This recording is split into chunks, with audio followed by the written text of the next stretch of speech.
Hello,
everybody. Oh, this is all crooked. And wait, I'm not recording this. I need to redo this. This has pretend this has never happened. This has never happened.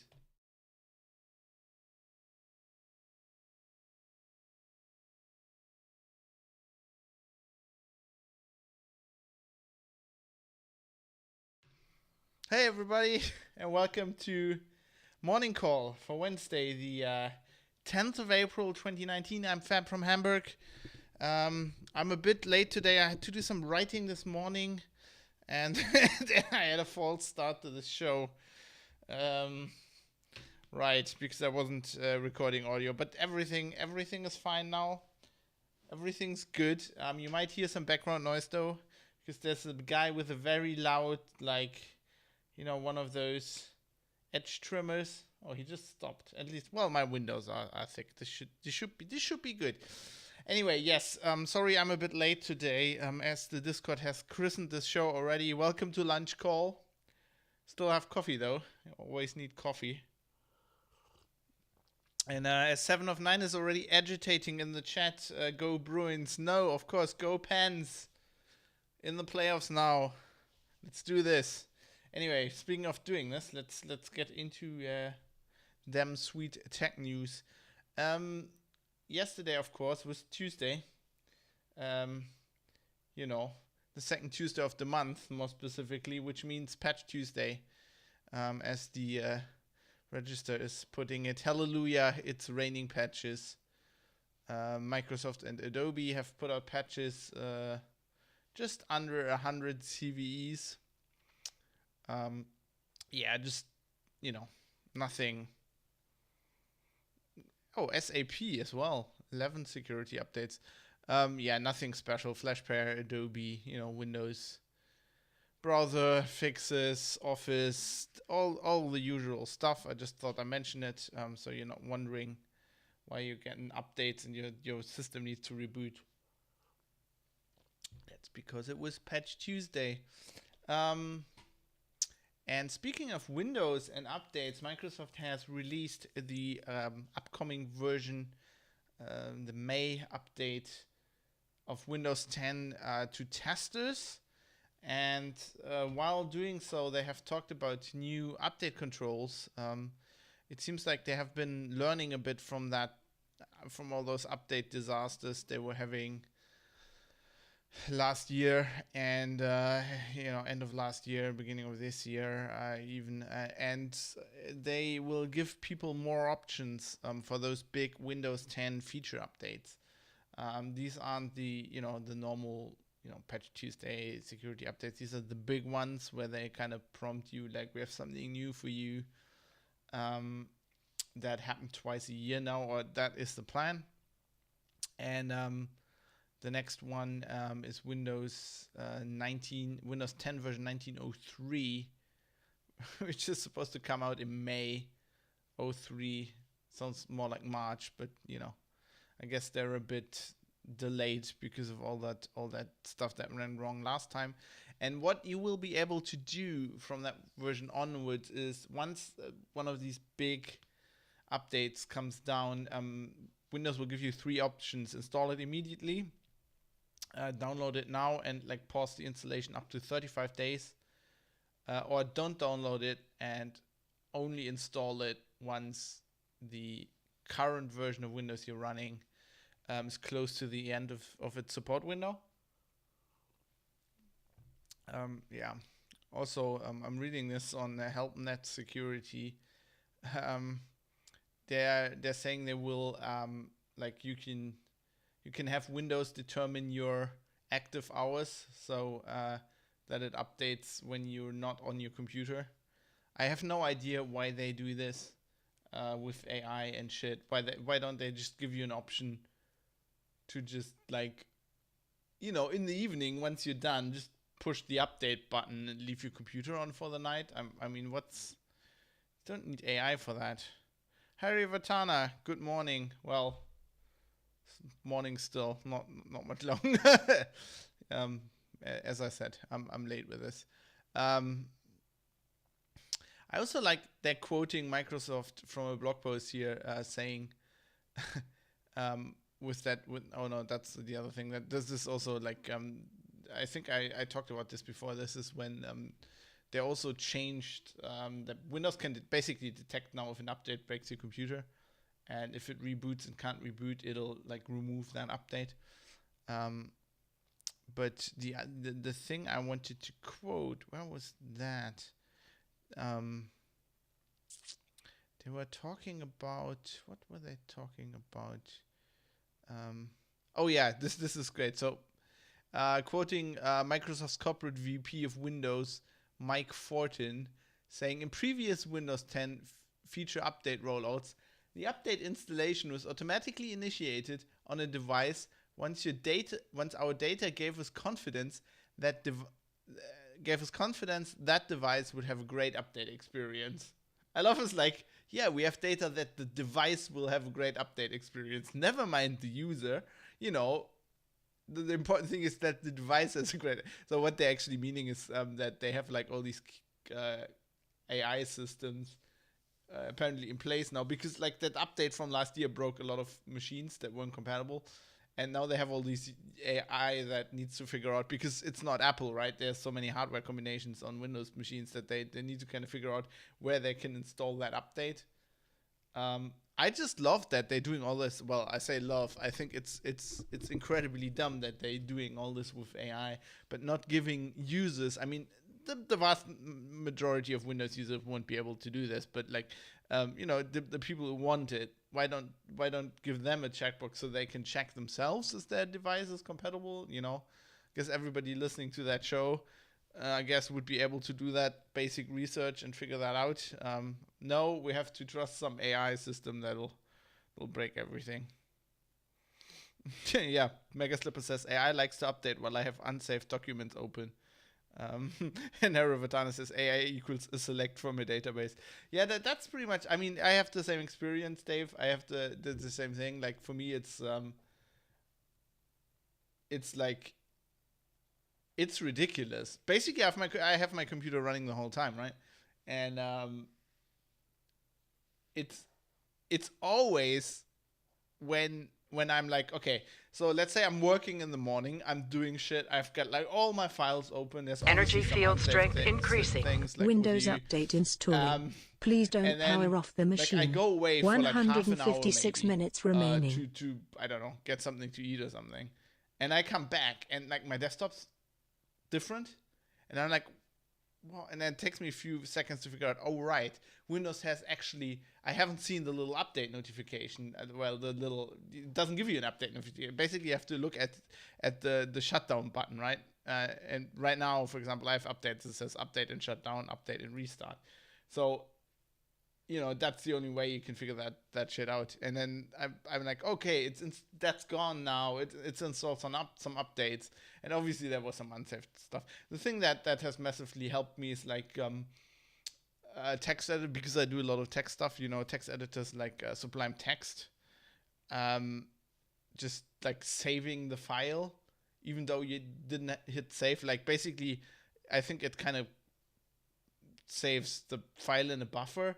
and if it crashes or you shut it down, when you open it again, it still has the stuff you had in your session, even though you haven't saved it. That saved my ass quite a few times. Yeah, it's basically that. Anyway, yeah, we're lucky that we have AI to figure this out. In some good news, we have you've been tipped by an AI. Oh, sorry, I didn't. Yes, sorry. I've been. Oh no, Cortana has tipped $2. Yeah, €2. Yeah, sorry, I'm not hearing this. Basically, I have headphones here that will play the sounds loud enough. The overlay Twitch stuff, tipping and follow alerts and stuff like that. But because there's a guy outside with that shitty cutter thing, I won't hear that. And I don't want to put them on all the time because it's just massively warm in here right now. Anyway, yes, thank you for that, Cortana. I hope. Oh no, Cortana. That's the other thing, like Cortana. Why didn't they name it Cortana? Like, I'm not a big Halo guy, right? I've never really played the Halo games, but isn't Cortana like the evil? Isn't it? Is that the plot of one Halo game that Cortana is like the big AI and turns evil and tries to kill all of humanity? Like, why would you name your assistant after that?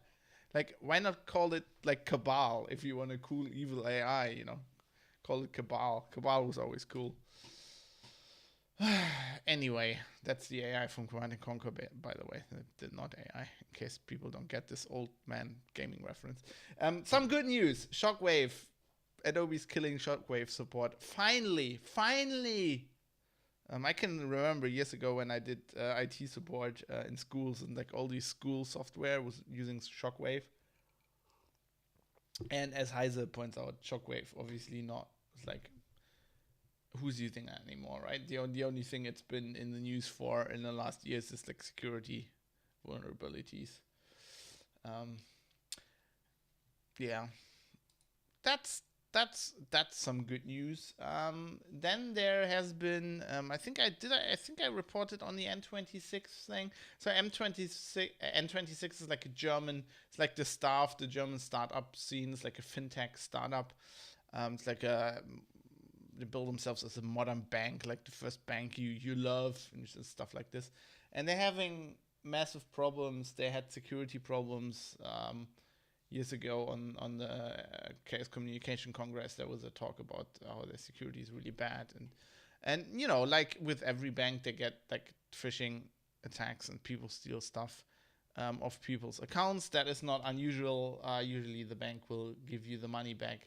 In Germany, basically the bank has to prove that you were like really negligent with your security, and if you weren't, like if you have antivirus and you can prove that you weren't, or can kind of show, then they'll have to give you your money back. But the problem with N26 is that apparently they have no support at all. They turned off phone support, and there was the story of this guy who was like a freelancer, basically. I think he was importing toys and selling them, and he was like, they stole 80,000 euros off his account, and he had to, like, he couldn't reach the bank for 2 weeks, and like his suppliers were jumping off. He couldn't pay his rent. It's really bad. And so they've been in the headlines with negative stuff quite a bit. And now the BaFin, the German banking administration, so we have this government oversight body that is regulating banks. They're looking into this. It's also like, I guess, because not only customers complained, also other banks complained. So there were like other banks where they were noticing, okay, there's like, we have hacked accounts here and people are transferring money to N26 accounts, which I guess they've opened like in like wrong names and stuff like that, and like made up names or something like this, and they couldn't, like, even the banks couldn't call this bank and like get the accounts terminated and like the money flow stopped. And it's like, that's not good. I don't know. I wouldn't use this I've learned while I was researching like this customer thing story. I've learned like from several people that wrote to me about like this apps. Like so usually in a mobile banking app, I think it's cool that they have modern banking and it's all very quick and stuff. But like usually you have like your 10 numbers and you get them like the the transfer, the one-time password things basically, and you usually get them via SMS. Or like in another app, and these guys don't even have like these 10 numbers. Apparently, they just have a PIN, and you can change the PIN in the app. So it looks like what people did is like they hacked. They sent phishing to people, which like phishing mail, which they opened on their phone, and then took over the N26 banking app, and then just transferred the whole account to like their own, like the attacker transferred it to their own phone. Oh no, yeah, not good. So I don't know. I think they need to at least fix that, get some proper 10 numbers. Speaking of AI, and yeah, thanks again, Cortana there, kicking off the register finally on the tip leaderboard. I was getting worried that it was on there so long that I was like, at some point the register's gonna call up. It's like, we didn't send you money. What the fuck's going on there? So now it's Cortana. That's okay. That's just Microsoft. They spend so much money. They wouldn't, €2. They wouldn't. I think they wouldn't be able to prove that they hadn't sent me €2. Speaking of AI, Qualcomm has introduced like chips for AI computational stuff. There are, like with it's kind of like with Bitcoin mining or like cryptocurrency mining in general. Stuff like that was, of course, first done on CPUs, and then people used FPGAs to kind of do this, and then you had GPUs, and then the next step is like hardware, like dedicated hardware, and Qualcomm has introduced this now. These are like basically boards that you put into your computer, and they do AI things. I don't know, machine learning, computational magic things. So that there's different platforms they have. Like one is a GPU kind of thing that does OpenGL and OpenCL and stuff like that. And there's like some really high range stuff, and quite interesting. Also has a LTE modem on there. I just thought it was interesting that we now have dedicated AI things. It's like blockchain, AI, it's all the buzzwords. Tesla has been, since they were in the news a while ago, they started like this reporting on the crashes of their autopilot, and it seems to be their autopilot is crashing more. So in the last quarter, every 2.87 million miles driven, there was a crash where the autopilot, like I guess this is 2.87 million miles like driven with the autopilot, and every 2.8 million there was a crash. And 9 months ago it was every 3.34 million. Although I don't know how like they're saying it's still better than when the human drives, because that's a crash every 1.76 million miles. I drive a lot, but I think that like my last crash was like 15 years ago, although 14 years ago maybe. I think I haven't driven 1.76 million miles since then, even though I'm driving a lot. 7 of 9 says actual crashes or actual crashes or crashes in the software, as in the software crashes. No, we're talking crashes. We're talking the car driving into things and braking. I think there are more software crashes than that. I read a story. I don't think this is about Tesla, but I read a story from like a pen tester who was like testing braking software that's built in just like normal. Like it's in every car now, right? It's the stuff that, because it's all drive-by-wire now, that basically regulates the the braking system. And they were saying, so basically when you looked at the logs that you normally can't look at, like this software would just like crash. Like if you drove like an hour, it would like crash 6 to 8 times. And it was just built into the thing. Like it was just built. It's like a Linux server, little link. I don't know if it was a little Linux server, but I'm guessing like with a cron job that just checks like every few seconds, like, is this braking software still running? And if it's like crashed, it just restarts it. That's basically how it works. Yeah, it's all very scary, this kind of stuff. I don't know how good these numbers are though, because I don't know how to compare this. I mean, it could be that the crashes are just going up because more people are using the autopilot. I'm guessing there's more Teslas on the road now. They sold a hell of a lot of cars recently. Mega Slipper says Kubernetes. Kubernetes? How do you say that? To keep your braking service online. Yeah, that's the one.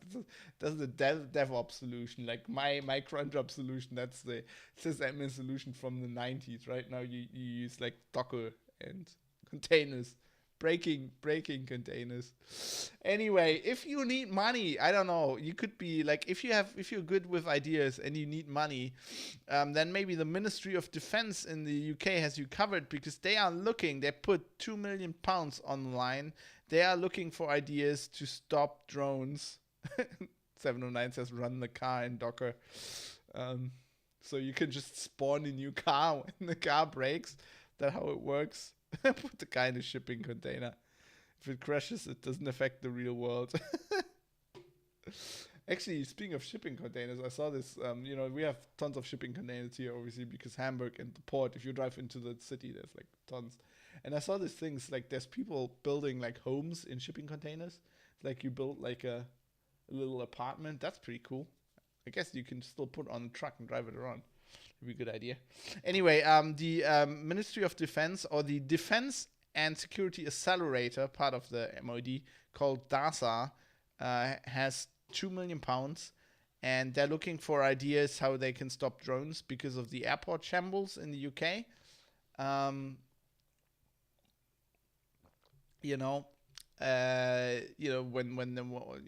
especially around Christmas, when there are all the drones flying, they had to stop all the flights. And if you have a good idea, they will give you £800,000. So it says promising ideas picked by DASA get £800,000 for further development. The best of those get more cash fired at them to turn them into viable products for military units to deploy, as DASA itself explained in detail, says the Register. So if you're not against some military development and you have some good ideas, there are some ideas from the Register to get you started. Slingshots, hawks, I mean, there must be ways to get these drones out of the air, right? Like death rays, or like little EMPs, or like smaller drones that like attack the bigger drones and get them to crash. Orbital lasers? I guess we should do like a brainstorm in the Six Gun Discord and sort this out and get us some of that sweet MOD money. Pseudo Pac-Man -S GNU breaks. Says show you rapper. Mega Slipper says exterminatus. We're just on the whole planet. Yeah, that'll solve the problem. That's the real Imperial approach. Got a problem with your planet? Reboot it. Oh god! And now we have some gaming news and some other stuff. There's one story that's still Golem is. I thought this was interesting. They're looking at, how Android has, like, Google has these Android numbers, like, of the different Android platforms and adoption over time. They don't have those numbers anymore. So since October 2018, basically, there's no new numbers. There isn't numbers for Android Pie, I guess it's called, the newest one. So Android 9 in that October story on Golem had 0.1% market share. And Google is saying maintenance, like on this page. It's like, we don't have any numbers, maintenance. But Golem asked them, like, what's going on, and they didn't say. So Golem's like, what? Are their numbers so bad that they want to give them out? Is there real maintenance? We don't know. I just thought that was fascinating. Yes, and a story. Oh God, there's a bit of what. So Brussels. So the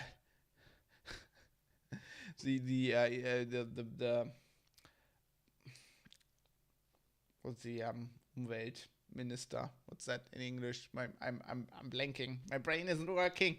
The environmental minister of Brussels. It's like saying we don't want 5G networks in the city because health issues, I guess. She's saying I don't want to make our citizens guinea pigs. And like she says, the inhabitants of Brussels are not guinea pigs whose health will be sold for a profit. We cannot allow this. Said Céline Frèmont, who is the environmental minister for the Brussels region. She told L'Echo in France.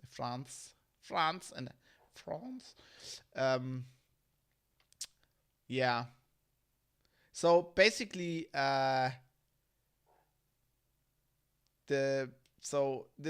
current like limits for like electromagnetic radiation are a lot lower in Brussels than anywhere else. And like in Germany and stuff, like my thing about this is I read this a lot again, like, oh my God, this radiation, and like what does she think is the problem here? Like, what's gonna happen? This is non-ionizing radiation, right? This is basically electromagnetic interference. Does she think like it's gonna cause cancer? Because I haven't seen any studies that like say that non-ionizing radiation causes cancer. I mean, there are effects of electromagnetic like radiation on the brain, I guess, and on the like when they do the test like with the smartphone, like they have like this jello thing that is like a head, and they have like sensors in there, and then they put a smartphone next to it, and they're basically checking the magnetic fields of the radios in the phone. And I guess there are factors we know that's been shown that like influences the brain maybe, or it influences how your metabolism works. But like there's, as far as I can tell, there's nothing definite that causes health issues. And I don't know what she thinks that like the 5G Illuminati, I just want to test like this on the inhabitants of Brussels. Like I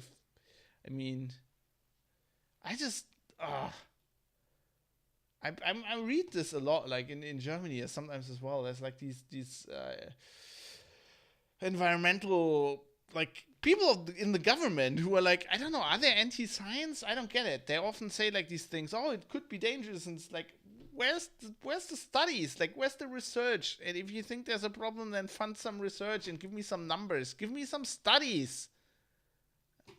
Madame Frèmont, where's the science? Give me the... Okay, I need this for the... Wait for the thumbnail. Give me the science! Where's the fucking science? Anyway, in a bit of a surprising move, taking a right turn now at the end of the show towards gaming. You might be used to this already.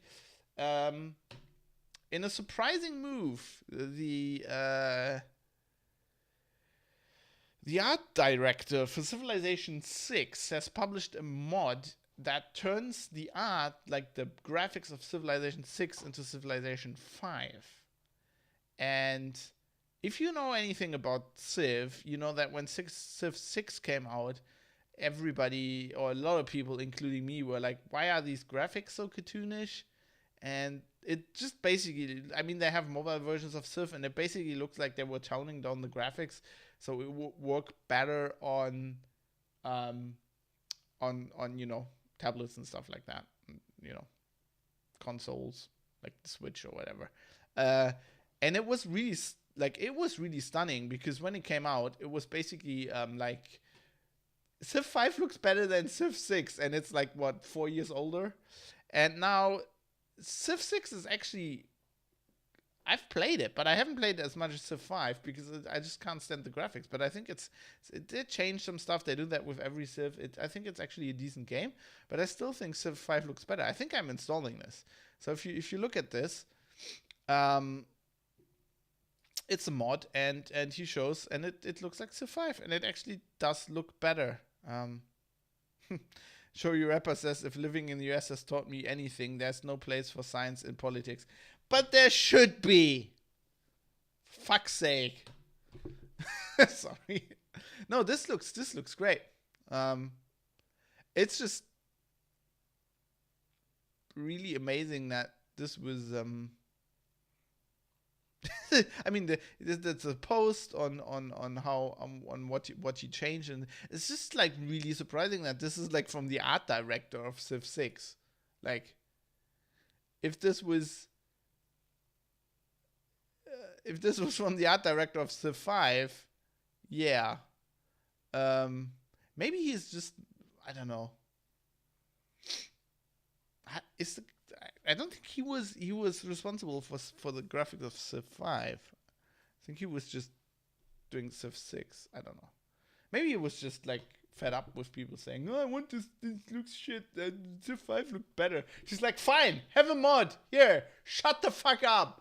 From now on, I'm just sending you a link to that.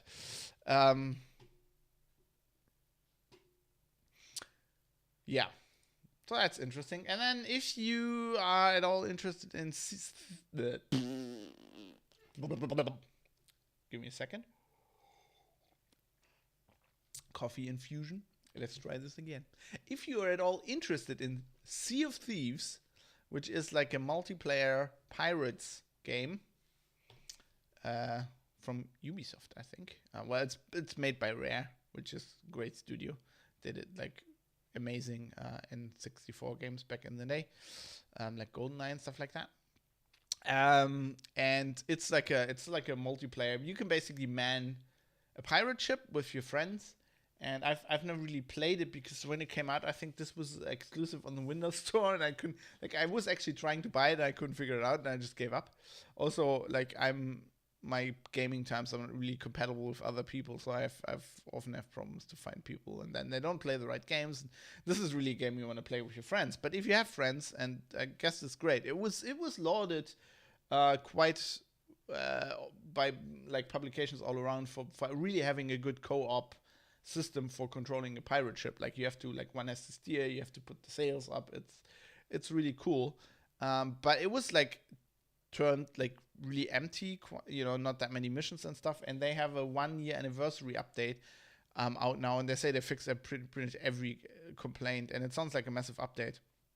There's now a story mode, which is obviously you also have to play with friends, but it's like there will be like stories and stuff, which is great. They put like the opposite stuff in, which is arena mode, which is just like a normally you will you have a ship and stuff, and you're on missions and you're trying to earn money, and if you engage other players and you lose your ship, you lose stuff.